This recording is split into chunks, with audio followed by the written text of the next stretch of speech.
नहमदुहु व नुसल्ली व नुसल्लिमु अला रसूलिहिल करीम अम्मा बादु फ़अऊज़ु बिल्लाहि मिनश शैतानिर रजीम बिस्मिल्लाहिर रहमानिर रहीम। मोहतरम नाज़रीन,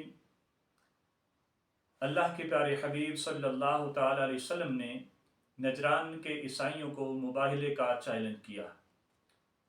तो नबी करीम अलैहिस्सलाम उस वक्त अपनी एक साहबजादी सैयदा तैयबा ताहिरा फ़ातिमा ज़हरा रज़ियल्लाहु तआला अन्हा को और इमाम हसन मुज्तबा और इमाम हुसैन और सैयदना अली जुल मुर्तज़ा शेर खुदा कर्रमल्लाहु तआला वजहुल करीम को साथ लेकर नजरान के ईसाइयों के साथ मुबाहला करने के लिए तशरीफ़ ले गए। सवाल ये पैदा होता है कि अगर नबी करीम अलैहिस्सलाम की 4 साहिबजादियाँ थीं तो फिर इस वक्त सिर्फ एक साहिबजादी हुजूर के साथ क्यों गई, बाकी 3 साहिबजादियाँ हुजूर की क्यों नहीं साथ गई? मोहतरम नाजरीन, इसका जवाब ये है कि अल्लाह ताला ने हुजूर को 4 साहिबजादियाँ ही दी थी। सबसे बड़ी साहिबजादी हज़रत सैयदा ज़ैनब रज़ियल्लाहु तआला अन्हा, जिनकी विलादत बसादत उस वक्त हुई जब नबी करीम अलैहिस्सलाम की उम्र मुबारक तकरीबन 30 बरस थी। तो सैयदा ज़ैनब रज़ियल्लाहु तआला अन्हा, इनको अल्लाह ताला ने 2 औलादें अता फरमाई, एक बेटा और एक बेटी। बेटे का नाम अली था, इससे भी हुजूर बड़ा प्यार किया करते थे। फतह मक्का के दिन अल्लाह के प्यारे हबीब सल्लल्लाहु ताला अलैहि वसल्लम ने इसी अपने नवासे अली को अपनी सवारी पे अपने पीछे बिठाया हुआ था। और दूसरी औलाद इनकी सैयदा ज़ैनब की बेटी थी जिसका नाम उमामा था। ये उमामा, इनसे भी हुजूर बड़ा प्यार फरमाया करते थे। यहाँ तक कि एक वाक़या ये भी मिलता है कि नबी करीम अलैहिस्सलाम ने इनको उठाकर नमाज अदा फरमाई। जब हुजूर सजदे में तशरीफ़ ले जाते, इनको बिठा देते, जब खड़े होते फिर इनको उठा लिया करते थे।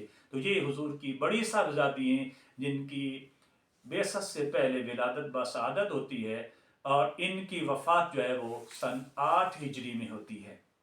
हुजूर की दूसरी साहबजादी हज़रत रुक़ैया रज़ियल्लाहु ताला अन्हा हैं। ये उस वक्त पैदा होती हैं जब नबी करीम अलैहिस्सलाम की उम्र मुबारक तकरीबन 33 बरस थी। अल्लाह ताला ने इनको एक औलाद अता फरमाई और वो बेटा था जिसका नाम हज़रत अब्दुल्ला था।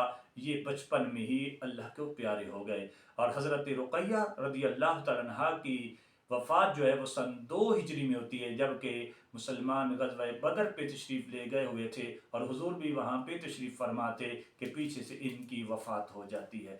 हुजूर की तीसरी साहिबजादी जिनका नाम हज़रत उम्मे कुलसूम रज़ियल्लाहु ताला अन्हा है, इनकी विलादत बसादत भी बेसत नबवी से पहले यानी ऐलान नबुव्वत से पहले होती है। इनके यहाँ कोई भी औलाद न हुई।